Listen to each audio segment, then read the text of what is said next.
نحمده ونصلی علی رسولہ الکریم اما بعد۔ دیکھیے، سب سے پہلے نمبر کی چیز، جو ایک چیز سن لیجئے، وہ یہ ہے کہ یہ پریزنٹیشن کافی بڑا ہے، اور ایک طریقے سے ایک پروگرام کے انداز کا پریزنٹیشن ہے آپ کے سامنے جو نظر آ رہا ہے، جو ہم نے تیار کیا ہے۔ لیکن ایک چیز سمجھ لیجئے آپ، وہ یہ ہے کہ اس کے اندر بہت ساری چیزیں ایسی بھی آئیں گی جو کچھ جزئی طور پر آپ کے سامنے آ چکی ہیں، اس لیے ان چیزوں کا میں ذکر نہیں کروں گا، اس کو میں اسکپ کر کے آگے بڑھ جاؤں گا، تو اس کا آپ خیال کریے گا۔ ٹھیک ہے بھائی، ہاتھ نہ چلائیے ورنہ میں ریمو کر دوں گا، صاف اعلان اعلان کر رہا ہوں، میں ریمو کر دوں گا۔ اسکرین پر ٹچ نہ کریے، جو صاحب کرے، زکریا صاحب ٹچ نہ کریے۔ 1 منٹ ہوتا نہیں اور آپ لوگ چھڑ چھاڑ کرنے لگتے ہیں۔ میں کیا کہہ رہا تھا؟ میں یہ کہہ رہا تھا کہ اس کے اندر کچھ چیزیں جو کیا کہتے ہیں پہلے آ چکی ہیں، مسائل کے تعلق سے وہ چیزیں یہاں پر آئیں گی، اور وہ کیسے کام کرتا ہے اس سے پہلے آ چکا ہے، تو اس تعلق سے میں جلدی سے بول کر کے نکل جاؤں گا، اور وہاں پر بہت زیادہ تفصیل نہیں بیان کروں گا۔ اس کا آپ کیا کریں گے، خیال کریں گے۔ جنہوں نے پچھلے اسباق دیکھے ہوں گے ان کو سمجھ میں آ جائے گا، جنہوں نے نہیں دیکھے ہوں گے وہ دیکھ کر کے بعد میں سمجھ لیں گے۔ چلیے، فَإِذَا قُضِيَتِ الصَّلَاةُ فَانتَشِرُوا فِي الْأَرْضِ وَابْتَغُوا مِنْ فَضْلِ اللَّهِ، جب نماز پوری ہو جائے تو تم زمین میں پھیل جاؤ اور اللہ کا فضل یعنی اس کا رزق تلاش کرو۔ اس حدیث کے اندر حلال رزق کمانے کی ترغیب، اس آیت کریمہ کے اندر رزق حلال کی کمائی کی ترغیب دی گئی ہے۔ اسی طریقے سے یا ایھا الذین آمنوا ادخلوا فی السلم کافہ، اے ایمان والو تم اسلام میں مکمل طریقے سے داخل ہو جاؤ۔ اس کا مطلب یہی ہے کہ اسلام ہمارا صرف مسجد تک، نماز اور روزے تک نہیں ہونا چاہیے، بلکہ ہمارا اسلام بازار کے اندر، مارکیٹ کے اندر، ہر جگہ پر، یہاں تک کہ استنجا پیشاب پیخانے کرنے کے اندر بھی ہمارا اسلام نظر آنا چاہیے، تو ہم کامل طریقے سے مسلمان کہلائیں گے۔ صرف مسجد مدرسے والا اسلام نہیں ہونا چاہیے۔ بہرحال، تو اس کے اندر کچھ چیزیں ہیں جو پہلے آ چکی ہیں، میں جلدی جلدی کور کر کے آگے بڑھتا ہوں تاکہ جو اصل ٹاپک ہے وہاں تک میں جلدی سے پہنچ سکوں۔ شیئر مارکیٹ کا سبب وجود کیا ہے، یعنی کیسے وجود میں ہوا، میں آپ کے سامنے پیش کر چکا ہوں۔ اس کے فوائد کیا ہیں، یعنی فنڈ کی فراہمی ہے اور قلیل الآمدنی کی شرکت ہے، اور اس کے اندر انتظار کی ضرورت نہیں رہ جاتی، یہ سب پہلے میں بتا چکا ہوں۔ اسی طریقے سے یہاں پر ایک چیز اور ہے کہ جدید مالیاتی ادارے، دنیا کے اندر اس وقت جو نظام رائج ہیں، مالیاتی اداروں کے جو نظام رائج ہیں، وہ کل 3 نظام رائج ہیں۔ ایک کیا ہے، بینک ہیں، اور دوسری کیا ہیں، انشورنس کمپنیز ہیں، اور تیسری جو ہے وہ شیئر مارکیٹ ہے۔ اس کے اندر جو بینک ہے، اس کی بنیاد ہی حرام کے اوپر ٹکی ہوئی ہے، اسی وجہ سے ہم لوگ بینکنگ سیکٹر کی طرف دیکھتے ہی نہیں ہیں۔ یعنی اس کی مثال ایسے ہے کہ یہ حرام لذاتی ہی ہے، یعنی اس کی بنیاد ہی حرام کے اوپر، جیسے خنزیر پیدا ہی حرام ہوا ہے، کتنا بھی نمک مرچ مسالہ مکھن اس کے اوپر لگا دو لیکن حلال نہیں ہو سکتا۔ تو جو موجودہ رائج بینکنگ کا جو نظام ہے، غیر اسلامک بینکنگ کا جو سودی نظام ہے، اس کی پیدائش اور اس کا وجود ہی سود کے اوپر قائم ہے۔ اگر سود کو ختم کر دیا جائے تو یہ بینکنگ نظام ختم ہو جائے گا۔ ٹھیک ہے، اس لیے آنکھ بند کر کے کیا ہے، یہ نظام ناجائز ہے۔ دوسری جو چیز اس کو انشورنس، تو بینک کا جو حکم ہے، یہ انشورنس کمپنیز جتنی بھی ہوتی ہیں ان سب کا بھی یہی کیا ہے، حکم ہے۔ ایک تیسری قسم پائی جاتی جو مالیاتی اداروں کی ہے، وہ شیئر مارکیٹ۔ اب شیئر مارکیٹ حرام ہے یا حلال ہے، تو شیئر مارکیٹ کے اندر دونوں چیزیں حلال بھی اور حرام بھی ہیں۔ کیوں؟ شیئر مارکیٹ اپنی ذات کے اعتبار سے حلال ہے، یعنی ایک شرکت کی تجارت ہوتی ہے جو کہ ہر زمانے کے اندر رائج رہی ہے۔ اب اس کے اوپر دوسری خرابیوں کی وجہ سے حرمت کا حکم لگتا ہے، لیکن وہ دوسری خرابیاں ہیں، لہذا اگر وہ خرابیاں نہ پائی جائیں تو شیئر مارکیٹ حلال کہلائے گا۔ لیکن اپنی ذات کے اعتبار سے ایسا نہیں کہ شیئر مارکیٹ کی پیدائشی حرام کے اوپر ہوئی، کتنا بھی کوشش کر لو جائز نہیں ہو سکتا، ایسا نہیں ہے۔ تو بینکنگ ادارے یا انشورنس کی کمپنیز، یہ تو بالکل لیا کیا ہے، حرام ہیں، لیکن جو شیئر مارکیٹ جو ہے اس کے اندر دونوں کیٹیگریز ہیں۔ لہذا اس کی مثال ایسے کہ بکرا حلال ہوتا ہے، لیکن بکرا اگر چوری کا ہو، بکرا اگر سود کا ہو، تو وہی بکرا حرام ہو جائے گا۔ ٹھیک ہے، تو اس کی مثال ایسے ہی کہ بکرا تو حلال پیدا ہوا ہے، لیکن اب اگر چوری کا ہے یا سود کا ہے، ٹھیک ہے، دوسرے کا دبایا ہوا ہے، غبن کا ہے، تو اس قسم کا بکرا حرام ہو جائے گا، حلال بکرا بھی حرام ہو جائے گا۔ لیکن ان تمام خرابیوں سے اگر وہ بکرا پاک، آپ کا بکرا، خریدا ہوا بکرا بالکل حلال ہے۔ تو اسی طریقے سے شیئر مارکیٹ جو پیدا ہوئی، جو پیدائش اس کی ہے، وہ ایک حلال ہے، لیکن اس کے اندر بہت ساری جو دوسری خرابیاں آ جاتی ہیں، ان کی وجہ سے اس کے اندر حرمت آتی ہے۔ لہذا ان حرمت سے اگر ہم بچ لیتے ہیں اور پرہیز کر لیتے ہیں تو کیا ہوگا، ہمارے لیے اس کے اندر انویسٹ کرنا جائز ہو جائے گا۔ اس کی تفصیلات کیا ہیں وہ آگے آ رہی ہیں۔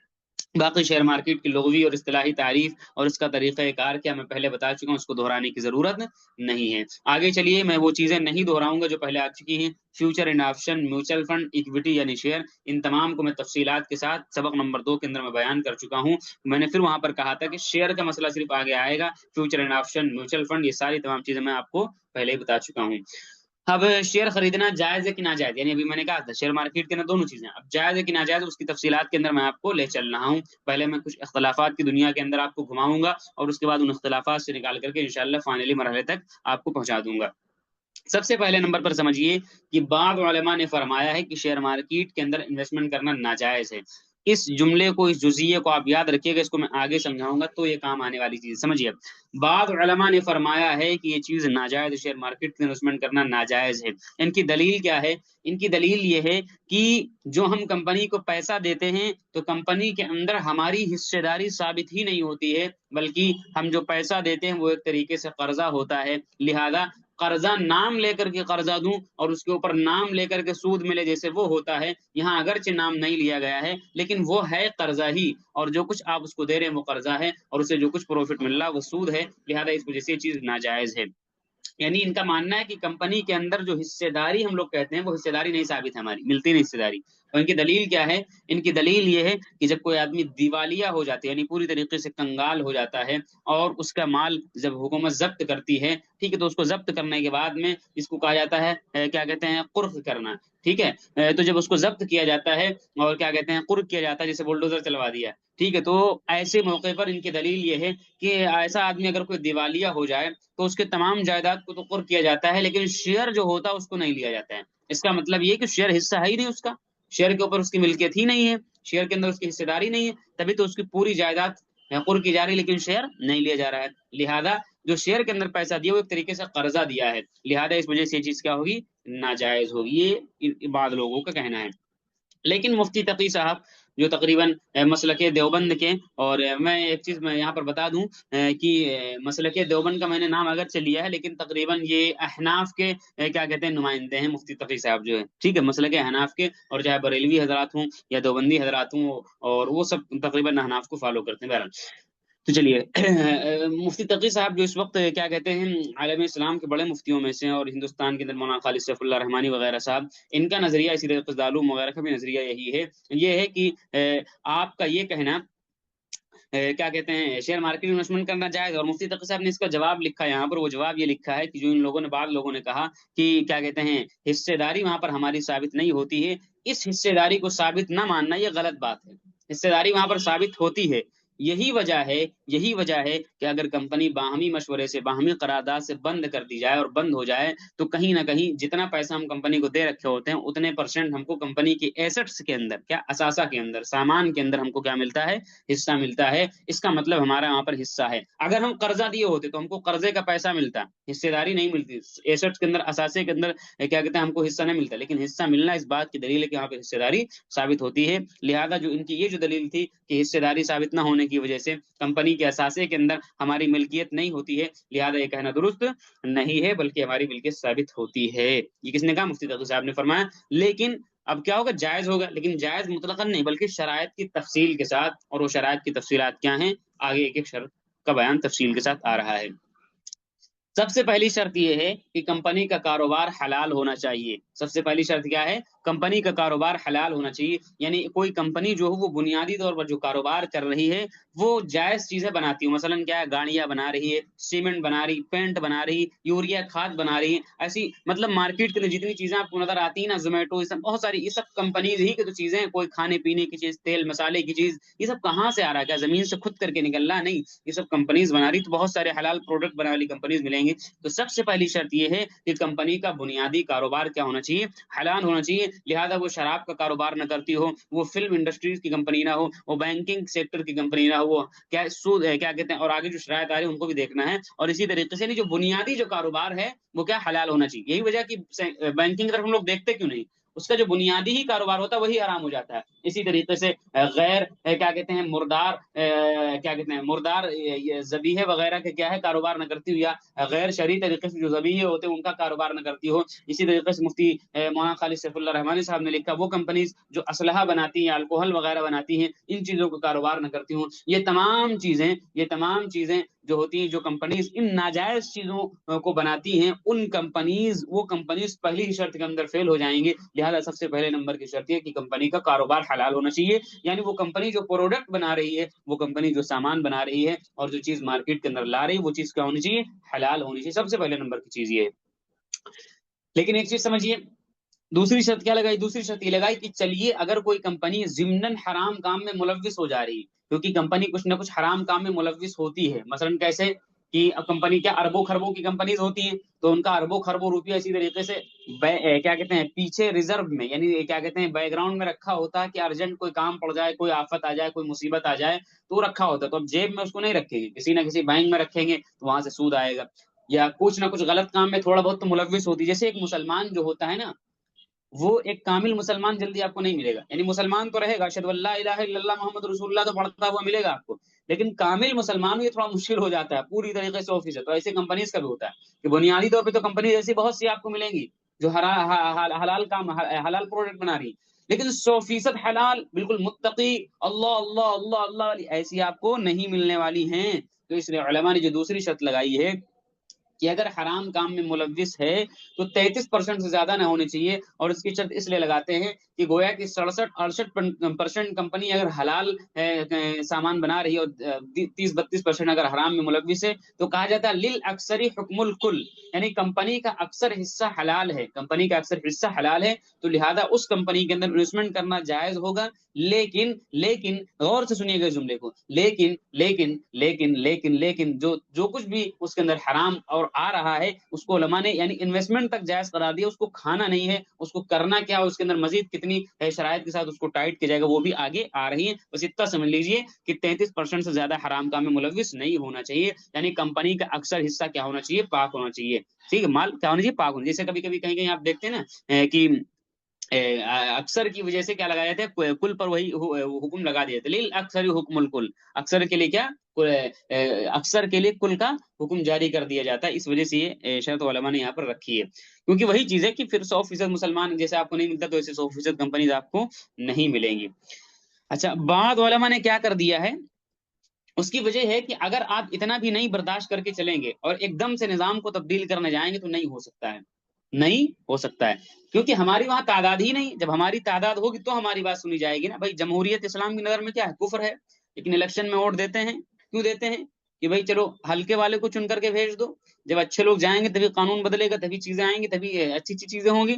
آپ سوچئے کہ الیکشن کا بائیکاٹ کر دیں اور بائیکاٹ کر کے ایک دم سے نظام کو تبدیل کر دیں تو کیا ممکن ہے؟ اتنی جلدی ممکن نہیں ہے. اسی طریقے سے یہاں پر بھی آپ اس چیز کو سمجھ سکتے ہیں کہ ایک دم سے اگر پورے سسٹم کو بدلنے چلے جائیں کہ نہیں 100% بالکل پاک ہونا چاہیے، تو کیسے؟ وہاں آپ کی تعداد ہوگی تو پھر جب آپ کی تعداد ہو جائے گی پھر آپ کی شرائط مانی جائیں گی. یہی وجہ ہے کہ آج بھی ان شرائط کے مطابق آپ کو کچھ شریعہ میوچل فنڈ مل جاتے ہیں، کچھ شریعہ، میں دعویٰ نہیں کر رہا ہوں لیکن مطلب جو دعویٰ کرتے ہیں کہ شریعہ ہیں انہی شرائط کی روشنی کے اندر. کیوں؟ اس لیے کہ جب ہم لوگ یہاں تک آئے کچھ تعداد ظاہر کری تو ظاہر سی بات وہ مانیں گے. جب ہماری کوئی تعداد ہی وہاں پر نہیں ہوگی، ہماری کوئی گنتی نہیں ہوگی تو وہاں پر ہماری شرط کیسے مانی جائیں گی؟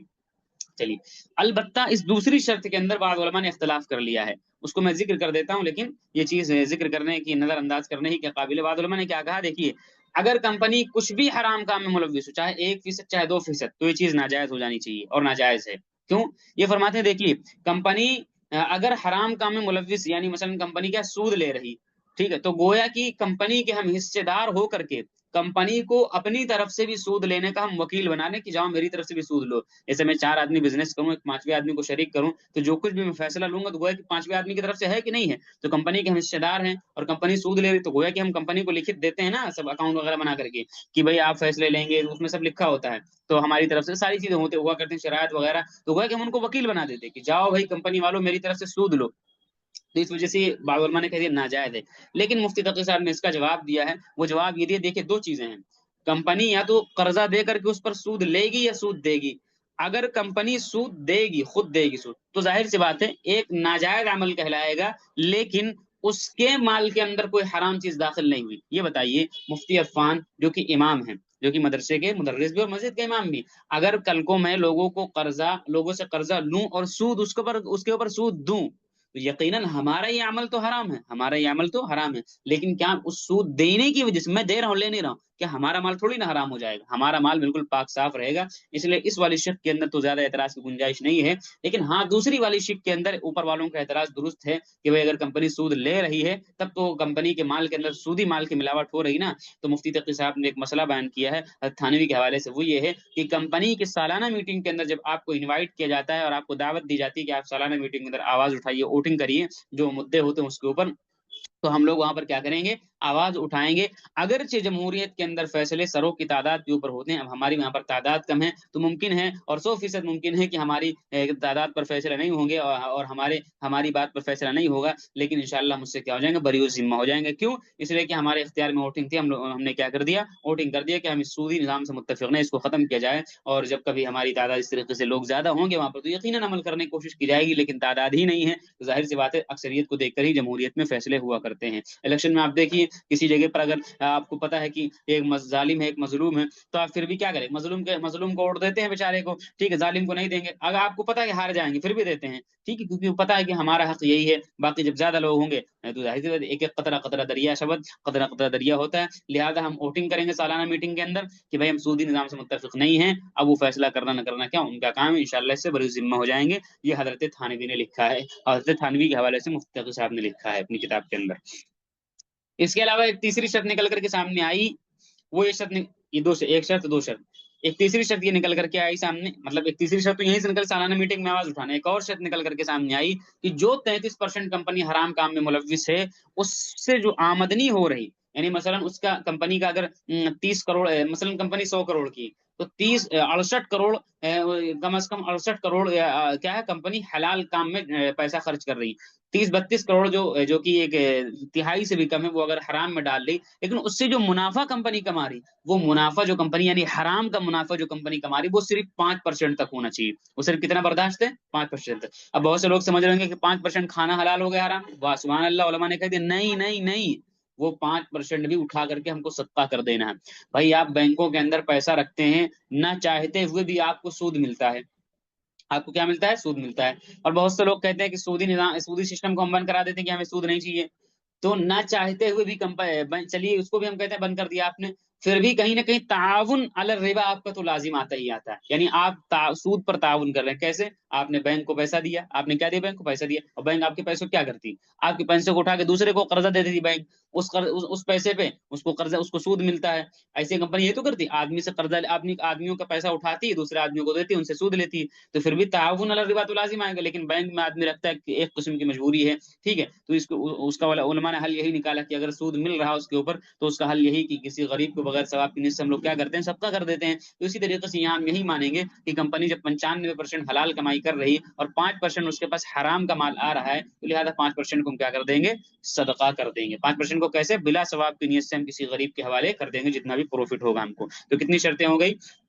1 2 3 4، 1 2 3 4، اور بیچ میں جو اختلاف تو میں نے یہاں پر بیان کر دیا. 5ویں شرط بلا ثواب صدقہ کرنا ہے. کیا کرنا ہے؟ بلا ثواب کی نیت کے صدقہ کرنا ہے. اب چھٹی شرط کیا ہے؟ چھٹی شرط یہ ہے کہ کمپنی کے اوپر جو قرضہ ہے وہ 33% سے زیادہ نہ ہو. یعنی کمپنی کے پاس 33% قرضہ تو ہو سکتا ہے زیادہ، لیکن سودی قرضہ جس کے اوپر کمپنی سود دیتی ہے وہ 33% سے زیادہ نہیں ہونا چاہیے. کتنی شرطیں ہوں گی؟ تقریباً یہاں 5 لکھی، ایک اور ایڈ کر لیجیے، 6 شرطیں ہوں گی.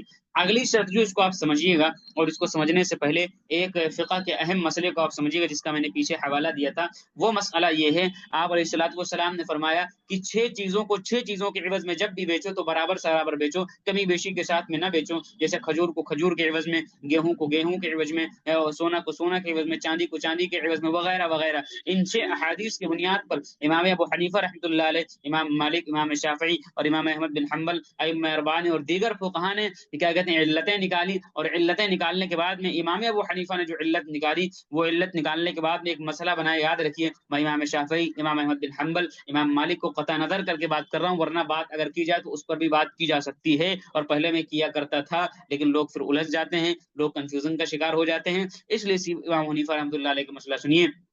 امام ابو حنیفہ رحمۃ اللہ علیہ نے آپ کو پتا ہوگا جنس اور قدر کی علت نکالی ہے، اور امام شافعی طعم و ثمنیت کی علت نکالتے ہیں. یہ آپ کو میں سود کے بیان کے اندر ہدایہ کے اندر لے کر کے چل رہا ہوں. اور جو طعم و ثمنیت اور جو جنس و قدر کی جو علت مختلف ائمہ نے اپنے اپنے نکالی، اور اسی طریقے سے احتیاط و ادخار امام مالک نے نکالی ہے. بہرحال اس کو آپ چھوڑیے، اس امام حنیفہ رحمۃ اللہ علیہ کا مسئلہ آپ دیکھیے. امام ابو حنیفہ رحمۃ اللہ علیہ نے جو سود کی جو علت نکالی ہے، اس حدیث کی بنیاد پر وہ جنس اور قدر نکالی ہے. یعنی جہاں یہ چیزیں پائی جائیں گی وہاں پر کمی بیشی کرنا جائز نہیں ہوگا. لہذا اس بیس پر مسئلہ نکل کر کے سامنے آیا کہ جب بھی آپ کرنسی کو کرنسی کے عوض میں بیچیں گے، یعنی روپیے کو روپیے کے عوض میں اگر آپ بیچتے ہیں، اس کی بیع و شراء کرتے ہیں، اس کی خرید و فروخت کرتے ہیں، تو وہاں پر برابر سرابر بیچنا لازم آئے گا. اس کو فقہ کی اصطلاح میں کہتے ہیں کہ اگر اموال ربویہ کو اموال ربویہ کے عوض میں بیچا جائے، یعنی وہ مال جو سودی مال ہے، یعنی مثال کے طور پر وہی چیز کرنسی جو سودی اموال ربویہ کے اندر اس کو رکھا گیا سونے کی وجہ سے، اگر اس کو اموال ربویہ یعنی پیسوں کے عوض میں بیچا جائے تو وہاں پر برابر سرابر ان احادیث کی روشنی کے اندر بیچنا لازم اور ضروری ہے. لہذا اگر کوئی 100 روپیہ دیتا ہے اور سامنے والے سے 120 روپیہ اس کے عوض میں لیتا ہے، یہ چیز ناجائز ہوگی. 100 روپیہ دیتا ہے سامنے والے سے 80 روپیہ لیتا ہے، یہ چیز ناجائز ہوگی، حرام ہوگی. ایک مسئلہ امام حنیفہ رحمۃ اللہ علیہ کے مسلک کے مطابق یہ نکلا. دوسرا مسئلہ ایک اور پیش آیا، وہ پیش آیا ہدایہ وغیرہ کے اندر آپ کو مل جائے گا. وہ مسئلہ کیا ہے کہ اگر کوئی مال خالص اموال ربوی نہ ہو، بلکہ وہ مخلوط ہو گیا ہو اموال ربوی اور غیر اموال ربوی سے، یعنی دونوں سے مل گیا، یعنی ایسا مال جو مخلوط ہے اموال ربویہ یعنی سودی مال سے، وہ اموال غیر ربویہ یعنی غیر سودی اموال سے. اب اگر اس کو کوئی بیچے خالص اموال ربویہ سے، یعنی خالص سودی مال سے، اس کو مثال سے سمجھیے. مثلا کیا ہوتا ہے، ایک تلوار ہے، مثلا کیا ہوتا ہے، ایک تلوار ہے، ہدایہ فقہ وغیرہ کا مسئلہ ملے گا آپ کو. اس تلوار کے اندر جو ہتھا لگا ہوا ہے، اس تلوار کے اندر کیا جو ہتھا لگا ہوا، مثال کے طور پر مثلا یہ تلوار ہے اور اس تلوار میں ایک ہتھا لگا ہوا پکڑنے کا، دستہ جس کو بولتے ہیں. یہ تلوار چاندی کی ہے، یہ تلوار کس کی ہے، چاندی کی مثال کے طور پر، اور یہ حصہ کسی دوسرے دھات کا ہے. تو یہ کیا ہو گیا، خالص اموال ربوی نہیں رہا. چاندی تو اموال ربوی، خالص اموال ربوی، لیکن جو دوسرا مل گیا تو اس کو ہم کہیں گے مخلوط. یہ ایسا مال ہے جو مخلوط ہو گیا، کس سے مخلوط ہوا، اموال ربوی سے، یعنی جو کہ حصہ اموال ربویہ میں سے آئے گا، اس کو برابر سرابر ہی بیچنا لازم اور ضروری ہے. اور دوسری دھات یہ ہو گئی. اب اگر اس کو کوئی بیچے، مثلا 100 گرام یہاں پر چاندی تھی، سونا ہے، چاندی، سونا رکھ لیجیے، سونا تھا. اگر اس کو کوئی بیچے کس سے، خالص اموال ربوی سے، مثلا ادھر سونا رکھا ہوا ہے، تو اس کو کیا بیچ سکتا ہے کہ نہیں بیچ سکتا. امام شافعی فرماتے ہیں کہ الگ الگ کرو تو بیچو گے، ورنہ نہیں بیچ سکتے ہو. ٹھیک ہے. امام ابو حنیفہ رحمۃ اللہ علیہ فرماتے ہیں بیچ سکتے ہیں، لیکن ایک شرط یہ کہ جو سامنے جو سونے کی جو قیمت رکھی ہوئی ہے، یعنی جو قیمت کے طور پہ جو سونا رکھا ہوا ہے، جو خالص اموال ربوی جو رکھا ہوا ہے، وہ زیادہ ہونا چاہیے اس والے مال ربویہ سے جو مخلوط والے سامان کے اندر لگا ہوا ہے. مثلا اگر اس میں 100 گرام سونا لگا ہوا ہے تو جو سامنے سمن یعنی قیمت جو رکھا جائے وہ 100 گرام سے زیادہ، یعنی 110 گرام، 105 گرام میں اتنا ہونا چاہیے. تو کیا ہوگا، 100 گرام سونا 100 گرام سونے کے عوض میں ہو جائے گا، برابر سرابر ہو گیا سونا.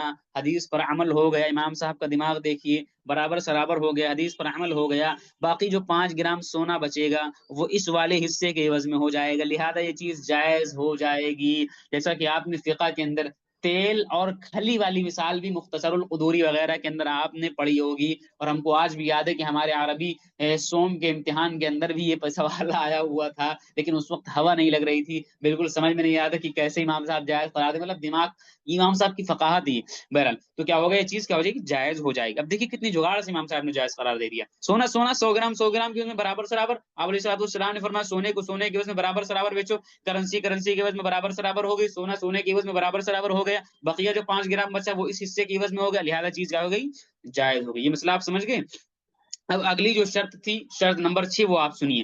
شرط نمبر 6 یہ ہے کہ کمپنی جو ہے وہ صرف، جملہ سنیے گا، وہ صرف نقود اور دیون کی شکل میں نہ ہو، یعنی کمپنی صرف پیسوں کی شکل میں نہ ہو، بلکہ کمپنی خارج کے اندر زمینی سطح کے اوپر وجود کے اندر آ چکی ہو. اور جس کو ہم یوں کہہ سکتے ہیں کہ کمپنی کے ایسٹس اور کمپنی کا اثاثہ، یعنی مشینری، بلڈنگ، سامان، زمین، جائیداد، یعنی اس کو ہم کہہ سکتے ہیں کہ وہ اشیاء جو خارج کے اندر نظر آتی وہ کمپنی کے وجود کے اندر آ چکی ہوں. اور کتنا آ چکی ہوں؟ کم از کم 20%، اور مولانا خالد سیف اللہ رحمانی صاحب کی بقول 50%، یعنی کمپنی 20% اثاثہ ایسٹ سامان زمین جائیداد کی شکل میں ہو، اور مولانا خالد سیف اللہ رحمانی صاحب نے فرمایا 50% زمین جائیداد کی شکل میں ہو تو ہی اس کمپنی کا شیئر خریدنا جائز ہے. اگر یہ نہیں ہوگا تو پھر وہی خرابی لازم آئے گی جو پیچھے لازم آ رہی تھی. وہ کیسے لازم آئے گی میں آپ کو مثال بتا کر کے دکھاتا ہوں. دیکھیے مثلا 100 روپے کی کمپنی ہے، اور اس کا جو 100 کا 100 روپیہ وہ صرف پیسہ ہی پیسہ کی شکل میں، کچھ زمین جائیداد کچھ بھی نہیں، صرف پیسہ کاغذی شکل میں، صرف پیسے کے اوپر لین دین ہو رہا ہے، کوئی زمین جائیداد کوئی ایسٹس کوئی اثاثہ اس کے پاس نہیں، کوئی ایسٹس کوئی اثاثہ نہیں.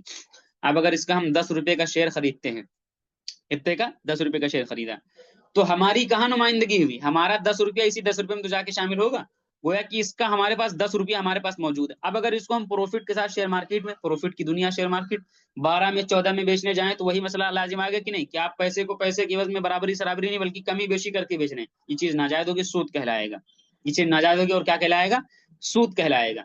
لہذا اب دوسری شکل دیکھیے، دوسری شکل ہے کمپنی 100 روپے کی، اور کمپنی کے پاس 70 روپے کس شکل میں، مثلا پیسے کی شکل میں، اور 30 روپے ایسٹ زمین جائیداد مشین بلڈنگ وغیرہ کی شکل میں ہے. 10 روپے کا میں نے شیئر خریدا تو ہمارا 7 روپے اس کے پیسے میں چلا گیا، 3 روپے اس کی زمین جائیداد بلڈنگ وغیرہ میں چلی گئی. ٹھیک ہے، اب جب یہاں پر گئی یہ، تو اب یہ وہی شکل ہو گئی کہ یہ ایسا مال ہے جو مخلوط ہو گیا اموال ربویہ سے اور غیر ربویہ سے، دونوں سے مخلوط ہو گیا. 7 روپے کے پیسے ہیں پیسے کی شکل میں، 3 روپے کیسے؟ زمین جائیداد کی شکل میں. اب اگر اس 10 روپے کو ہم 12 کے عوض میں بیچنے جائیں، بیچ سکتے ہیں کہ نہیں بیچ سکتے ہیں؟ بالکل بیچ سکتے ہیں. کیوں بیچ سکتے ہیں؟ ہم کہیں گے اس 12 میں سے 7 روپیہ کے عوض میں ہو جائے گا، بقیہ جو 5 بچے گا نا، ہم کہیں گے وہ اس 3 روپے کے سامان کی عوض پر ہو گیا، اور یہ پروفٹ جو بن رہا ہے اس کے اوپر بن رہا ہے، اور یہ برابر سرابر ہو گیا. لہٰذا یہ چیز جائز ہو جائے گی. یہ چیز کیا ہو جائے گی؟ جائز ہو جائے گی. اس لیے کمپنی کے ایسٹس وجود میں آ چکے ہونے چاہیے، صرف ہوائی کمپنی نہیں ہونی چاہیے. بس سمجھ گئی. اور پیچھے والی جو مثال تلوار کی دی تھی اس کی مثال یوں بھی آپ رکھ سکتے ہیں کہ ایک تجوری ہے، اس تجوری کے اندر 1000 روپیہ رکھا ہوا. کتنا؟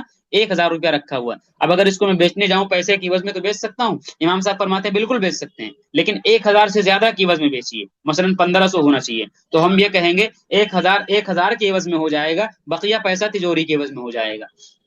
بہت سمپل مثال ہے، میں نے آپ کو سمجھانے کی کوشش کی ہے. اور جو علماء ہوں گے اور ربا وغیرہ کی بحثیں پڑھیں گے ان کو بآسانی سمجھ میں آ گیا ہوگا، باقی لوگوں کو بھی سمجھ میں آئے گا. باقی جو علماء نہیں ہے تو یہ بحث ان کے لیے اتنی خاص ہے ہی نہیں، وہ آخر میں خلاصے پر عمل کریں گے. خلاصہ بھی میں آپ کو آخر میں بتاؤں گا. ایک آخری شرط اس کے اندر نظر آ رہی ہے، وہ یہ نظر آ رہی ہے کہ خالص سیال اثاثہ یعنی جس کو آپ کہہ سکتے ہیں جو کمپنی کے جو نقود وغیرہ جو ہوتے ہیں وہ ہمیشہ مارکیٹ کیپٹلائزیشن، یعنی جو شیئر ہولڈر کے جو شیئر تمام شیئر کو ملا کر کے جو مجموعی جو ویلیو بنتی ہے، میں نے آپ کو بتایا تو اس کو مارکیٹ کیپٹلائزیشن کہتے ہیں، اس سے کم ہونا چاہیے. یہ تقریباً 7-8 شرائط آپ کے سامنے ذکر کر دی گئی. اب میں اس کا خلاصہ بتا دیتا ہوں. یہ چیز آپ کے سامنے آ چکی ہے، اس کو میں جلدی سے بول کر کے آگے بڑھتا ہوں. یعنی ایک شیئر اگر حلال بھی ہے لیکن کبھی ایسا ہوتا ہے کہ اس کو حرام طریقے سے خریدنے کی وجہ سے وہ شیئر حرام ہو جاتا ہے. مثلا جمعہ کی اذان سے پہلے ایک چیز خریدنا حلال ہے، میں خریدنے جاؤں، صابن لینے جاؤں، بسکٹ لینے جاؤں، کھانے پینے کی چیز لینے جاؤں، خریدنا بالکل جائز ہے. لیکن جب جمعہ کی اذان ہو گئی تو وہ چیز جو جائز تھی اس کو خریدنا بھی ناجائز ہو جاتا ہے. اسی طریقے سے ایسا کیوں؟ اس لیے کہ وہ طریقہ ناجائز ہوگا خریدنے کا، اگرچہ وہ چیز حلال ہے لیکن ایک ناجائز طریقے کے ذریعے سے ہم نے خریدا ہے. اسی طریقے سے شیئر مارکیٹ کے اندر کوئی شیئر ایسا ہو سکتا ہے کہ حلال ہو، لیکن اگر آپ ناجائز طریقے سے خریدیں گے تو وہ شیئر بھی کیا ہو جائے گا؟ ناجائز ہو جائے گا. ناجائز طریقوں کے اندر شارٹ سیلنگ ہے، اسی طریقے سے انٹرا ڈے ہے، اور جائز طریقوں کے اندر سوئنگ ٹریڈنگ ہے، انویسٹنگ ہے. یعنی ہم سوئنگ ٹریڈنگ اور انویسٹنگ حلال شیئروں کے اندر کریں گے. اور یہ intraday, swing trading, investing, short selling, یہ میں پہلے آپ کو اس سے پہلے کیا کر چکا ہوں، بتا چکا ہوں. مزید تفصیل کے اندر جانے کی ضرورت نہیں ہے. صرف ایک مسئلہ سن لیجئے، جو سوال مجھے پتا ہے آخر کے اندر ہونے والا، اس کو میں یہاں پر بتا دے رہا ہوں، اور میں اس کو بتاتا ہوں اور یہ بھی بتاتا ہوں کہ اس کو لوگ سنتے نہیں ہیں، اور یہ بھی بتا دیتا ہوں کہ اسی مسئلے کو پھر توجہ سے نہ سن کر کے دوبارہ پھر مجھے 4 مہینے کے بعد جب بیدار ہوں گے تو پھر مجھ سے پوچھنا شروع کرتے ہیں. اور یہ بھی میں بتا دیتا ہوں، پھر میں اس ٹائم پہ جواب نہیں دیتا ہوں، کیونکہ ایک مسئلہ میں پاگلوں کی طریقے سے چلا 4 مرتبہ بتاؤں اور اس کو خود سے بتاؤں اور اس پہ وضاحت بھی کر دوں کہ آپ پوچھیں گے تو نہیں بتائیں گے ہم کیونکہ آپ نے سنا. ہاں اس پہ آپ کوئی دوسری چیز پوچھیے کہ یہ مسئلہ آپ نے بتایا تھا، اس میں یہ چیز نہیں سمجھ میں آ رہی، تو ٹھیک ہے. مطلقاً کوئی پوچھنے لگے کہ اس کا کیا حکم ہے، پھر میں جواب نہیں دیتا ہوں، میں سمپل بتا رہا ہوں. اس کی وجہ یہ کہ جب یہاں پر آپ کو بتایا گیا ہے تو اس کو آپ توجہ سے سنیے اور اس کو یاد رکھیے. آج بھی جو میرے 10 بیچ پہلے جو پڑھ چکے وہ بھی پوچھتے ہیں، کیوں پوچھ رہے ہو بھائی؟ آپ اس میں یہ چیز پوچھیے کہ یہ چیز نہیں سمجھ میں آ رہی مجھے دوبارہ سمجھائیے، میں سمجھاؤں گا۔ سیدھے آدمی آ کے پوچھتا ہے کہ ڈلیوری کی شکل میں خرید کر سیم ڈے بیچنا جائز ہے کہ ناجائز؟ یہ مسئلہ کیا ہے مفتی صاحب؟ مفتی صاحب آپ کو اتنی مرتبہ بتا چکے، مفتی صاحب تنبیہ بھی کر چکے کہ بھائی اس کو توجہ سے سنیے، مفتی صاحب یہ بھی کہہ چکے کہ سب سے زیادہ یہ سوال آئے گا دوبارہ میرے پاس، جو لوگ نہیں سنیں گے، اور مفتی صاحب یہ بھی کہہ رہے ہیں جب آئے گا تو میں جواب بھی نہیں دوں گا۔ اتنا کہنے کے باوجود بھی اگر آپ نہ یاد کریں اور نہ سنیں تو پھر اب میں کیا آگے کچھ نہیں بولوں گا میں، تو اس کو آپ سن لیجیے گا۔ وہ مسئلہ یہ ہے کہ انٹرا ڈے کے اندر تو خریدنا ناجائز ہے، لیکن اگر کوئی آدمی سیم ڈے، دیکھیے انٹرا ڈے صرف اسی شکل میں نہیں ہوتا انٹرا ڈے میں، بلکہ انویسٹنگ والی شکل میں اور کیا کہتے ہیں سوئنگ ٹریڈنگ والی شکل میں جا کر کے ہم شیئر کو پورا پیسہ دے کر کے خریدیں، یعنی لے رہے ہیں اس کو سوئنگ ٹریڈنگ کے آپشن میں، جس کو ہم کہتے ہیں ڈیلیوری کی شکل میں خریدنا اور سیم ڈے بیچ دینا۔ ڈیلیوری کی شکل میں خریدنا اور سیم ڈے بیچ دینا، ایک یعنی ایک ہوتا ہے انٹرا ڈے جس میں ہم کیا کرتے ہیں مارجن کے ساتھ خریدتے ہیں اور بیچتے ہیں، اور اسی دن بیچنا لازمی ہوتا ہے۔ لیکن ایک ہوتا ہے سوئنگ ٹریڈنگ یا انویسٹنگ کی ڈیلیوری کے آپشن میں جائیں، پورا پیسہ دیں، مارجن نہ لیں، خرید لیں۔ اب آپ کو پورا اختیار ہے، آپ ایک مہینے بعد بیچیں یا آج بیچیں۔ تو سوال یہ کہ ڈیلیوری کی شکل میں خریدنا اور اسی دن بیچ دینا، یہ چیز جائز ہے کہ ناجائز؟ کیونکہ اس میں بھی قبضہ نہیں ہوتا ہے، قبضہ تو تیسرے دن ہوتا ہے۔ تو اس کے اندر علماء نے جو لکھا میں آپ کو بتا رہا ہوں، علماء نے یہ لکھا کہ قبضے کی دو قسمیں ہوتی ہیں، ایک قبضہ جو ہوتا ہے وہ حقیقی ہوتا ہے، حصی ہوتا ہے، جو تیسرے دن جب ڈیمیٹ اکاؤنٹ کے اندر شیئر آ جاتا ہے تب حاصل ہوتا ہے، لہذا یہ قبضہ جو حقیقی اور حصی تیسرے دن حاصل ہوتا ہے۔ لیکن ایک قبضہ جو ہوتا ہے وہ قبضہ معنوی ہوتا ہے، اور وہ معنوی قبضہ یہ ہوتا ہے کہ جب ہم نے شیئر خرید لیا ڈیلیوری کی شکل میں تو اگرچہ وہ تیسرے دن ہمارے کھاتے کے اندر آئے گا، لیکن اس شیئر کے ساتھ ہمارا نفع نقصان جڑ جاتا ہے، وہ شیئر ہمارے ذمہ کے اندر آ جاتا ہے، اس شیئر کے اوپر نقصان ہوگا تو ہمارا نقصان ہوگا آج اور کل میں، اور نفع ہوگا تو ہمارا نفع ہوگا، یعنی کہیں نہ کہیں معنوی طور پر اس شیئر کے اوپر ہم کو قبضہ مل چکا ہے۔ لہذا اس لیے مسئلہ یہ ہے کہ فتویٰ کا تقاضا یہ ہے کہ سیم ڈے بیچنا، ڈیلیوری کی شکل کے اندر خرید کر کے سیم ڈے بیچنا جائز ہے، گنجائش ہے، آدمی بیچ سکتا ہے، بغیر ٹوپی کے نماز ہو سکتی ہے، لیکن احتیاط اور تقوی کا اور بہتری کا اور اعلیٰ درجے کے تقوی کا تقاضا یہ ہے کہ آدمی تیسرے دن بیچے، اعلیٰ درجے کی نماز یہ کہ خشوع خضوع کے ساتھ ٹوپی کے ساتھ نماز ادا کرے۔ سمجھ آ گئی نا سمجھ؟ اس لیے اس مسئلے کو آپ توجہ سے سن لیجئے گا۔ چلیے آگے چلتے ہیں۔ اب آگے شرائط کا خلاصہ ہے، کل کتنی شرائط بنتی ہیں وہ شرائط میں آپ کو بتا دے رہا ہوں۔ اس میں کچھ شرائط بالکل آسان ہے، یہ شرط آسان ہے، یہ شرط آسان ہے، اور یہ شرط آسان ہے بزنس والی، اور یہ شرط بھی آسان ہے۔ تین شرطیں دراصل کنفیوژن کی ہیں۔ یہاں کہہ رہے ہیں کہ جو سود پر جو قرضہ آ رہا ہے وہ 33% سے کم ہو، ایک چیز۔ یہاں کہہ رہے ہیں کہ اگر کمپنی حرام کام میں کہیں ملوث ہے تو 33% سے کم ہو، دو چیز۔ تو آپ کو لگ رہا ہوگا کہ کمپنی کے اندر حرام مال 33% آ گیا، نہیں بابا نہیں، بلکہ ان 33% کے راستے سے جو ہمارے پاس حرام مال، حرام کمائی، حرام منافع، حرام پروفٹ آ رہا ہے وہ صرف 5% ہونا چاہیے۔ کتنا ہونا چاہیے؟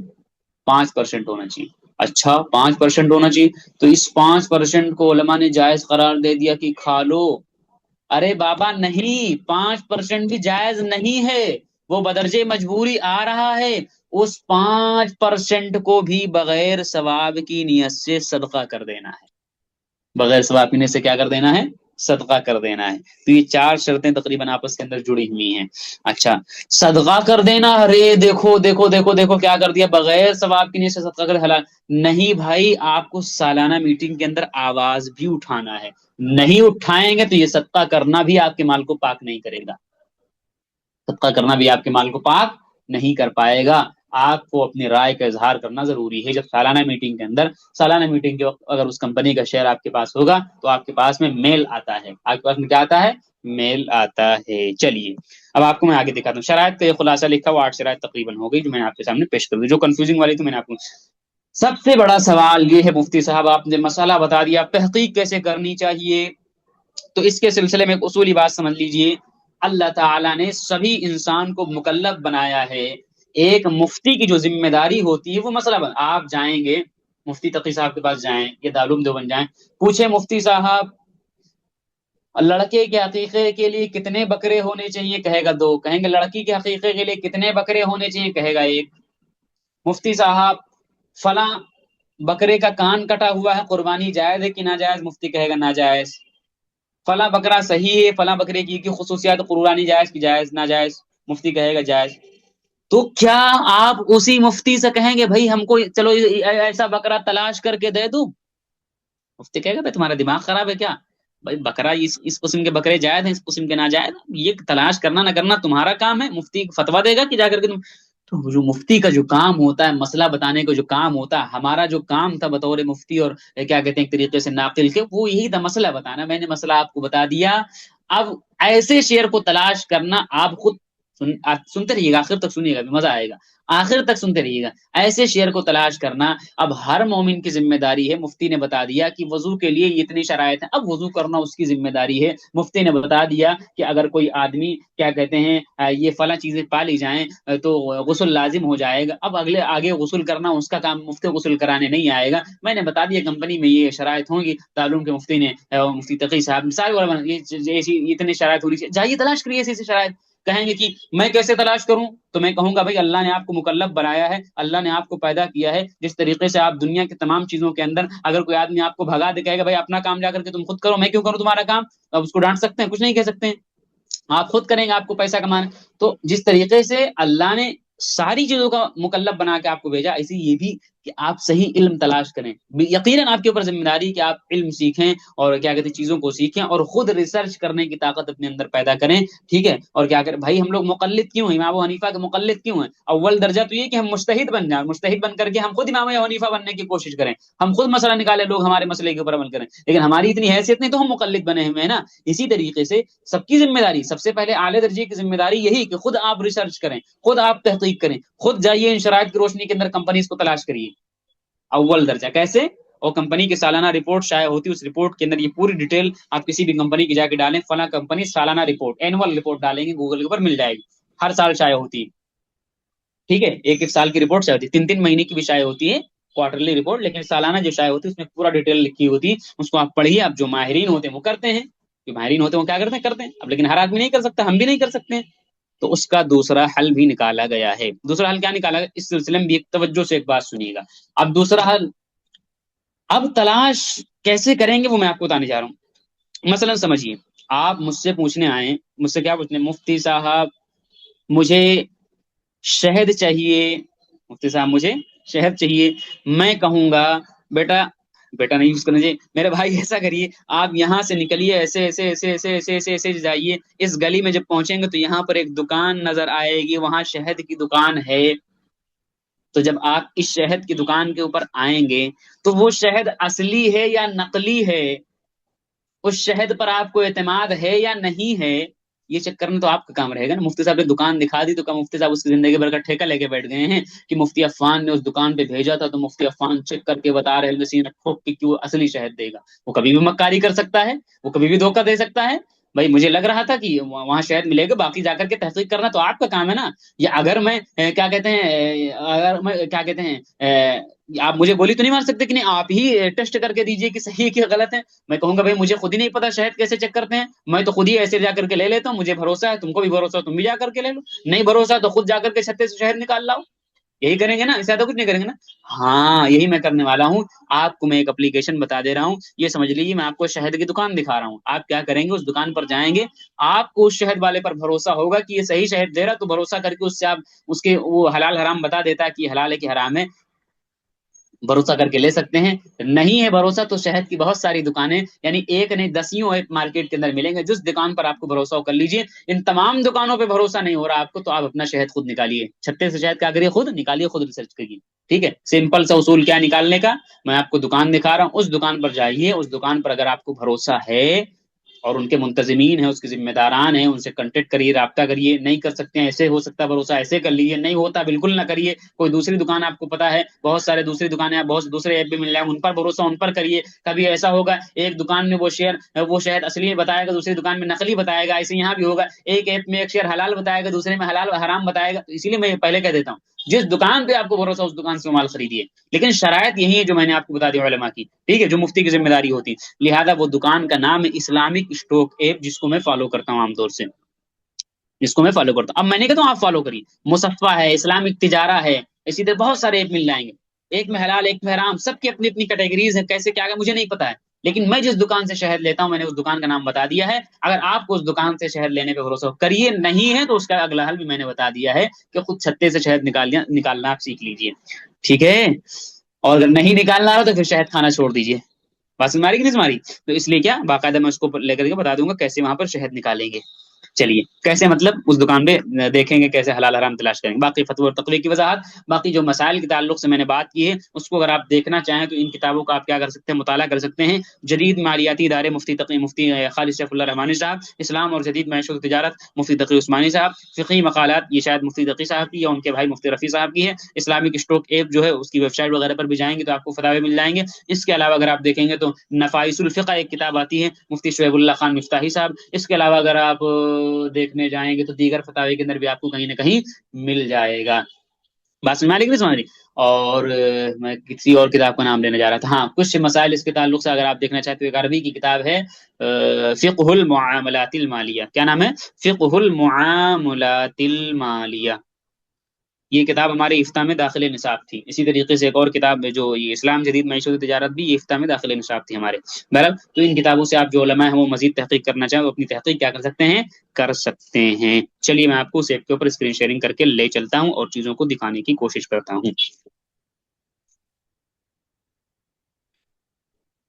اللہ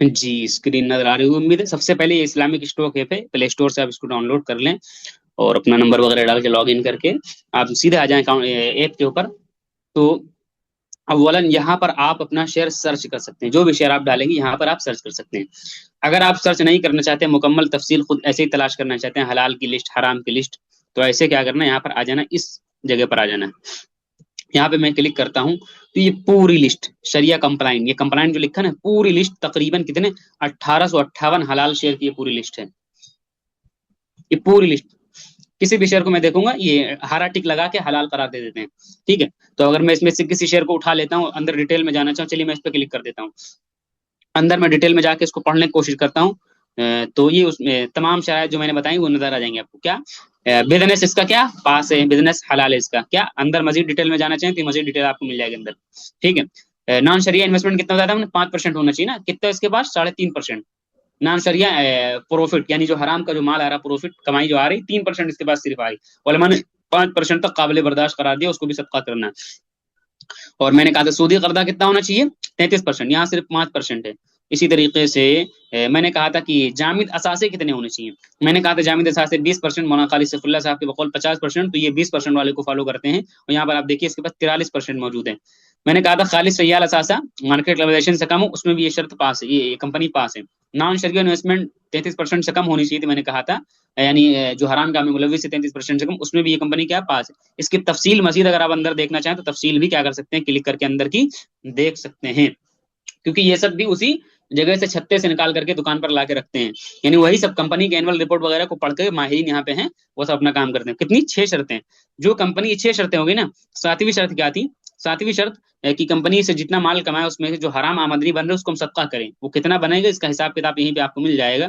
یہاں پہ ہم کلک کریں گے، کلک کرنے کے بعد مثلا اس کمپنی سے میں نے 1 لاکھ، ہر کمپنی کا الگ الگ ڈاٹا آئے گا کیونکہ ہر کے پاس الگ الگ کیا کہتے ہیں کوانٹٹی میں قرضہ ہوتا ہے نا، تو سب کے پاس فرق کے ساتھ ہوگا تو سب کا الگ الگ صدقہ کی مقدار بھی آئے گی، مثلا دیکھیے 1 لاکھ میں نے اس سے کمایا، دہائی سینکڑا ہزار 10,000 لاکھ، 1 لاکھ میں نے اس سے کمایا، تو یہ کہہ رہے ہیں اس کے پاس میں جو ضابطے کے مطابق آپ 3580 روپے صدقہ کر دیجیے، اب بہت سی کمپنی میں اس سے کم بھی ہوگا بہت سی سے نیچے ہوگا، لیکن جو 5% جو آخری لمٹ ہے بہتر یہ ہے، تقوی یہ کہتا ہے کہ آپ 5,000 پورا صدقہ کر دیجیے، یعنی ایسے ضابطہ تو کہہ رہا ہے کہ 3500 روپیہ صرف حرام کا اس کے اندر شامل ہو رہا ہے 1 لاکھ میں، لیکن مزید آپ تقوی پہ عمل کرنا چاہیں تو سیدھے سیدھے رول بنا لیجئے کہ حساب کتاب اگر آپ نہیں پڑھنا چاہ رہے ہیں تو سیدھے سیدھے یہی کہ جتنا بھی کما رہے ہیں اس میں سے آپ 5,000 مطلب 5% صدقہ کریں. 1 لاکھ کمائے تو 5,000 2 لاکھ کمائے تو 10,000 اس طریقے سے کیا کریں صدقہ کرتے چلیں. کیونکہ ظاہر سی بات ہے اگر 5% سے زیادہ اگر اس میں حرام ہوگا تو اس کو حلال میں رکھتے ہی نہیں ہے, اس کو حرام کیٹیگری کے اندر ڈال دیں. 7 شرائطیں ہوں گئی نا. 8ویں شرط میں نے کہا تھا ووٹنگ کے اندر کیا کرنا, حصہ لینا اور ہمیں کیا کرنا, سود کے خلاف آواز اٹھانا. کیسے آواز اٹھانا اس کا طریقہ بھی ان لوگوں نے یہاں پر اے پالو نے دے رکھا ہے. وہ ایک مضمون ہے یہاں پر یہ والا, اس کو آپ کھول کر کے پڑھ لیجئے گا اندر جا کر کے ڈیٹیل کے اندر. یہاں پر ایک میل مل جائے گا, اس میل کو کیا کرنا, کاپی کرنا, اس میں اپنا نام وغیرہ اور ووٹنگ کے وقت جو آئی ڈی ملتی ہے وہ سب طریقہ انہوں نے دے رکھا ہے. اس کو آپ دارالعلوم وغیرہ کا فتویٰ بھی دے رکھا ہے اور اس طریقے سے یہ میل دے رکھا ہے. اس کو آپ اپنا جو بھی رول ضابطے ہوتے ہیں اس کو آپ لکھ کر کے کمپنی کو میل کر دیں گے تو آپ کی ووٹنگ شمار ہو جائے گی. پورا طریقہ انہوں نے دے رکھا ہے. ٹھیک ہے, مزید ان سے آپ رابطہ کرنا چاہیں تو اسلامک اسٹوک ایپ کے جو منتظمین ہیں وہ آپ کو مل جائیں گے. ٹیلی گرام وغیرہ پر رابطہ آپ کر کے مزید ان سے تحقیق کرنا چاہیں, بات چیت کرنا چاہیں, کر سکتے ہیں بالکل. تو 8 شرائط کے اندر جب کمپنی پاس ہوگی, 7 شرائط ہیں, 6 شرائط ہیں گویا کی, اور ایک لازمی چیز ہے ووٹنگ کے اندر اعلان کرنا, اور ایک اور چیز 8ویں صدقہ کرنا. تب اس کمپنی کو کیا کرتے ہیں, پاس کرتے ہیں, ورنہ پھر پاس نہیں کرتے. اب دیکھیے مثلا حلال کی لسٹ تھی نا, آگے آپ اسی کے بغل میں دیکھیں نان کمپلائنٹ, یعنی یہ 2200 کمپنیز ہیں. کتنی ہیں, 2200 کمپنیز ہیں جن کو ان لوگوں نے فیل کر دیا کہ حرام ہے. مطلب یہ بدل بھی سکتا ڈاٹا, ہر سال پہ اس کو دوبارہ ہی دیکھتے ہیں نا کہ اب کمپنی کی جائیداد میں کچھ کمی گھٹی, گھٹاؤ اور کچھ نفع نقصان ہوا تو پھر سے اس کو پڑھتے ہیں, تو ہر سال اس کو دیکھتے ہیں. تو تبدیلی ہوتی رہتی ہے, مطلب یہ آخری نہیں ہوتا ہے. مطلب ہو سکتا ہے اس میں کوئی حلال میں کہ کوئی حرام ہو جائے یا کوئی حرام میں کہ حلال ہو جائے, یہ سب چلتا رہتا ہے. تو کیا ہے, اب اس کو میں کسی کو اٹھا لیتا ہوں اسے. آپ دیکھیں گے ایک شرط میں یہ کمپنی فیل ہو گئی, اس کے پاس کیا ہے, ساری شرط میں پاس تھی, لیکن جو میں نے کہا تھا کمپنی کے پاس اثاثہ موجود ہونا چاہیے, وہ 20% ہونا چاہیے کم از کم, یہاں 18% تھا, لہٰذا ناجائز قرار دے دیا. لکھ دیا انہوں نے سیدھے نان کمپلائنٹ شریعہ. کیا لکھ دیا, نان شریعہ کمپلائنٹ, یعنی ناجائز ہے. ناجائز سے اگر آپ کو کمائی ہو رہی, یہاں پہ لکھا تو 5% نہیں ہے, سیدھے انہوں نے لکھ دیا ہے کہ پورا پیسہ صدقہ کرو, یہ لکھ دیا ہے پورا پیسہ آپ کو صدقہ کرنا پڑے گا. یعنی اگر ناجائز کمپنی کی کیٹیگریز کی کمپنی سے اگر آپ پروفٹ کماتے ہیں تو 1 لاکھ میں سے 5-6 ہزار سے کام نہیں چلے گا, پورا پیسہ آپ کو صدقہ کرنا پڑے گا جتنا کمایا آپ نے. کسی غریب کو اٹھا کے دے دو بغیر ثواب کی نیت سے. ٹھیک ہے, اور ادھر جائیں گے تو انڈر ریویو مل جائے گا. اب بہت سے لوگ کنفیوژن کا شکار ہوتے ہیں, سن لیجیے یہیں پر, یہ بھی سوال بہت آتا ہے میرے پاس میں. وہ یہ ہے کہ کمپلائنٹ والی جو لسٹ ہے, صرف جس میں کمپلائنٹ لکھا یہ لسٹ ہمارے لیے جائز ہے. آپ اپنے طور پہ چاہے شیئر کو سرچ کریں, چاہے اس لسٹ سے چاہے تلاشیں, جیسے بھی, لیکن یہ لسٹ بھی ناجائز. بغل والی جو لسٹ انڈر ریویو, یعنی اس کے اوپر ابھی مزید کام چل رہا ہے اور اس کے بارے میں یہ شک ہے. دیکھیے صاف لکھ دیا, under our team has added user note stock. مثلا کہنے مقصد یہ ہوا کہ ایک کمپنی کیا, according to our record the company has recently submitted its annual report, یعنی کمپنی نے ابھی اپنی اینوئل رپورٹ جو وہ شائع کی. کمپنی ابھی اس کو ریویو یعنی اس پر مطالعہ کر رہی, پڑھ رہے ہیں لوگ جو ہے اس کو, ابھی اس کے اوپر لوگ خاموش ہیں, لہٰذا ایسی کمپنیز کو نہیں خریدنا ہے. آگے جائیں گے ڈاؤٹ فل کی کمپنیز دیکھیں گے تو وہ ڈاؤٹ فل کا مطلب مشکوک, یعنی جن کے بارے میں یہ کوئی رزلٹ تک نہیں پہنچ سکے, ابھی بھی شک ہے ان کو, اچھی طریقے سے اس کے بارے میں معلومات نہیں مل سکے. دیکھیے میں کسی کمپنی کو اٹھاتا ہوں تو ابھی اس کا بزنس ہے, یعنی بزنس حلال ہونا چاہیے تھا نا, لکھ دیا انہوں نے کہ ڈاؤٹ فل, یعنی اس کے بزنس کے بارے میں اچھی طریقے سے معلومات نہیں مل سکی, اس لیے یہ کمپنیز ڈاؤٹ فل کی لسٹ کے اندر آ جاتی ہیں. تو یہ ڈاؤٹ فل والی بھی کمپنیز ساری ناجائز کیٹیگری کے اندر آتی ہیں. آگے جائیں گے تو میوٹ کی لسٹ دیکھیں گے تو مطلب یہ کمپنیز جو ہمارے لیے کیا ہیں, کہیں نہ کہیں میوٹ بھی ناجائز کیٹیگری کے اندر آئیں گے. اور آگے جائیں گے تو آل, یعنی تمام ایک ساتھ یہاں پر ذکر دیا. تقریباً 5200 کمپنیز کے سلسلے میں اپنا فیصلہ اب تک ڈال چکے ہیں. اس میں اوپر نیچے ہوتا رہتا ہے, جائز حلال میں چلا جائے گا, حلال ناجائز میں چلا جائے گا, اس طریقے سے چلتا رہے گا. تو آپ کو کیا کرنا, چاہے میوٹ والا ہو, چاہے ڈاؤٹ فل والا ہو, چاہے انڈر ریویو والا ہو, چاہے نان کمپلائنٹ والا ہو, یہ تمام کمپنیاں ناجائز ہوں گی. صرف اس کیٹیگری کی کمپنیز کیا ہوں گی, جائز ہوں گی. کوئی کمپنی اگر آپ اپنے طور پہ ڈالنا چاہیں, چلیے میں ایک کمپنی یہاں پہ ڈال دیتا ہوں, اپنے طور پہ میں ڈالتا ہوں. چلیے میں ایک کمپنی ایسے ڈال دیتا ہوں, اب دیکھتا ہوں وہ کس میں آتی ہے. پہلے میں اس کو ختم کر دیتا ہوں, سمپل سا. مثلا ایک کمپنی کا نام ہے, اس کو میں ڈال, ٹھیک ہے, ایسے میں ڈالتا ہوں. ایک منٹ, جو اس کا حکم ہوگا آٹومیٹک آ جائے. چلیے میں نے یوں ڈالا. چلیے اب یہ کمپنی کیا ہے, جائز کہ ناجائز, کہہ رہے ہیں ناجائز, فیل کر دیا, اوپر لکھ دیا. تو آپ اپنے طور پہ بھی دیکھ سکتے ہیں, پوری لسٹ دیکھنا چاہیں تو پوری لسٹ بھی کیا کر سکتے ہیں, دیکھ سکتے ہیں. باقی میں نے ایک فتویٰ اور تقویٰ کی بات کہی تھی, ذرا سے میں اس کو کلیئر کر کے اور سبق کو ختم کرتا ہوں. جی, فتویٰ اور تقویٰ کی بات کیا کہی تھی, یہاں پر اگر آپ دیکھیں گے یہاں پہ لکھا ہوگا تقویٰ. اس لسٹ پہ اگر آپ جائیں گے تو اس پہ میں کلک کرتا ہوں, تو میں نے کیا کہا تھا کہ شرائط کے اندر کچھ کمی زیادتی ہو سکتی ہے. جیسے کسی عالم نے کہہ دیا کہ 5% تک گنجائش نہیں، صرف 3% نان شریعہ انکم ہونی چاہیے، یعنی حرام آمدنی 3% یا 2%. تو اس کو آپ اس عالم کے رائے کے مطابق اگر کسی دوسری عالم کے رائے پہ عمل کرنا چاہیں، کم زیادہ کرنا چاہیں، تو اس کو آپ کم بھی کر سکتے ہیں. مثلا میں نے 3% ڈال دیا، ایسے میں نے ڈال دیا 3%. کسی نے کہا تھا سودی قرضہ 33% تک قابل برداشت ہے، اور کوئی عالم آ کے کہتا نہیں 20% زیادہ نہیں ہونا چاہیے، تو ہم اس کو 20 تک کر سکتے ہیں، اسے کھسکا دیا 20. اور گویا کہ شرائط کو مزید ٹائٹ کر دیا ہم نے. اور کسی نے کہا کہ جامد اثاثہ 20% ہونا چاہیے، تو یہ لوگ عام طور سے 20% والے پہ عمل کرتے ہیں. مثلا مولانا خالد سیف اللہ صاحب فرماتے ہیں 50% ہونا چاہیے، تو اس کو آپ بڑھا کے یہاں پہ کر سکتے ہیں، یعنی مزید شرائط کو ٹائٹ کر دیا. اب اس کو میں سیو کر دیتا ہوں، تو وہاں پر جب آپ کسی کمپنی کو ریسرچ کریں گے، یعنی میں نے یہاں پہ سیو ڈال دیا، تو ابھی تک جو یہ سیٹنگ تھی وہ عام مسئلے کے لحاظ سے تھی. مزید کوئی تقوی اختیار کرنا چاہے، شرائط کو ٹائٹ کرنا چاہے، تو وہ جب اسٹرائٹ ٹائٹ کر دے گا، تو جب وہاں اس لسٹ کے اوپر جائے گا، وہاں ڈالے گا، تو اس شرائط کے مطابق وہاں کمپنی نکل کے سامنے آئے گی. جو ان شرائط پہ پورا اتریں گی ان کو حلال قرار دے گا، جو ان شرائط سے الگ ہوں گے ان کو کیا کر دے گا، حرام قرار دے گا. تو اس طریقے سے بھی آپ شرائط کی تبدیلی میں کچھ حذف و اضافہ بھی کرنا چاہیں، کسی دوسری عالم کے رائے پہ عمل کرنا چاہیں، تو عمل کر سکتے ہیں. تو اس طریقے سے آپ انشاءاللہ اگر اس دکان کے شہد پر بھروسہ ہے تو آپ کر سکتے ہیں، ورنہ پھر میں نے کہا 50 ایپ پائے جاتے ہیں. اور کبھی کبھی میں اس ایپ سے دیکھ کر کے اور پھر میں کیا کرتا ہوں، شیئر خرید لیتا ہوں. پھر مجھے لوگ میسج کرتے ہیں مفتی صاحب یہ تو فلاں ایپ کے اندر حلال بتا رہا ہے، تو میں کوئی جواب نہیں دیتا ہوں. کتنے لوگوں کو میں جواب دوں، کتنے لوگوں کو میں مطمئن کروں، میں کہہ دیتا ہوں ٹھیک ہے. کیوں؟ اس کی وجہ میں پہلے بتا چکا ہوں کہ ہر ایپ الگ الگ کرائٹیریا لے کے چل رہا ہے. مجھے نہیں پتا وہ کیا کرائٹیریا لے کر کے چل رہے ہیں، ٹھیک ہے. ان کے کرائٹیریا کو میں جانتا ہوں، اور جو مجھے پتا ہے تو میں ان کو فالو کر رہا ہوں. ایسا ہو سکتا ہے جیسے ہوتا نہیں کہ خون نکلنے سے امام حنیفہ رحمۃ اللہ علیہ کا وضو ٹوٹ جاتا ہے، امام شافعی کا نہیں ٹوٹتا ہے. کوئی اب میرے یہاں ٹوٹ جائے وضو، کوئی شافعی آ کر کے کہنے لگے کہ مفتی صاحب کیا کہتے ہیں خون نکلنے سے وضو نہیں ٹوٹتا، میں اس سے کہوں گا ٹھیک ہے بھائی جاؤ، میں اس سے کیا بحث کروں اس آدمی سے، ٹھیک ہے. تو اس لیے اس طریقے کی چیزیں نظر آئیں گی. تو اس لیے آپ اگر کسی ایپ کو فالو کرتے ہیں اس کو فالو کر سکتے ہیں، اس کو فالو کرنا چاہے کر سکتے ہیں، ورنہ پھر شہد کو آپ نکالنا سیکھیے چھتے سے. اور اگر یہ بھی نہیں کر سکتے ہیں تو پھر شہد کو کھانا چھوڑ دیجیے. وآخر دعوانا الحمد للہ رب العالمین. آج آپ کا 15 روزہ سبق مکمل ہوتا ہے، اور اس دوران ہم نے اپنا بیسٹ دینے کی کوشش کی، اور آپ کو اچھی طریقے سے سمجھانے کی کوشش کی. اور کبھی کبھی آپ کو سمجھانے کے اندر لہجے کے اندر تلخی بھی آئی، کبھی پرسنل کے اوپر کچھ سخت مزاجی بھی نظر آئی، اور کبھی کبھی کیا کہتے ہیں ہر طریقے سے گرمی ٹھنڈی اور برسات جاڑا ہر طریقے کے موسم چلتا رہا. اور اس میں جو لوگ بھی بیٹھے ہوئے ہیں وہ سب علماء ہیں، حفاظ ہیں، ائمہ ہیں، مدارس مساجد خانقاہوں سے جڑے ہوئے لوگ ہیں. اور میں ایک ناچیز ایک طالب علم جو بطور استاذ یہاں پر آپ سے مخاطب تھا. یہ 15 دن کے لیے جو میں استاذ بنا ہوا تھا، یہ استاذیت کی زندگی ختم ہوتی ہے. اب آج سے نہ کوئی استاد رہا نہ کوئی شاگرد رہا. اس درمیان میں سب سے پہلے ایک چیز کہہ دوں کہ ہمارے اس کورس کو آپ صرف علماء کے بتائے گئے طریقے کے مطابق، حلال طریقے کے مطابق کام کریں گے. اور دوسری چیز یہ ہے کہ اگر کسی کی دل آزاری ہوئی اور کسی کو تکلیف پہنچی اور کسی کی شان میں گستاخی ہو گئی تو بھائی اس کے لیے ہم معذرت چاہتے ہیں. اگر کہیں پر سختی ہوئی، کہیں پر نرمی ہوئی، تو وہ سختی نرمی آپ کے فائدے کے لیے تھی. یقین مانیے آپ نے مجھے فیس دے دی تھی، میں جیسے چاہتا ویسے پڑھا دیتا، میں سختی نہ کرتا، میں کچھ بھی نہ کرتا، لیکن میں جیسے تیسے پڑھا کے نکل جاتا. آپ یقیناً مجھ سے فیس کا مطالبہ نہ کرتے، اور کر بھی نہ پاتے، کیونکہ ظاہر سی بات ہے آپ پڑھانے والے کا انداز تو نہ بدل سکتے نہ خرید سکتے ہیں. وہ تو اس کے اوپر ہوتا ہے کہ وہ کتنا بیش دے سکتا ہے، کتنا خراب دے سکتا ہے، ٹھیک ہے. لیکن میں بری ہو جاتا، میں پھر بھی بری ہو جاتا.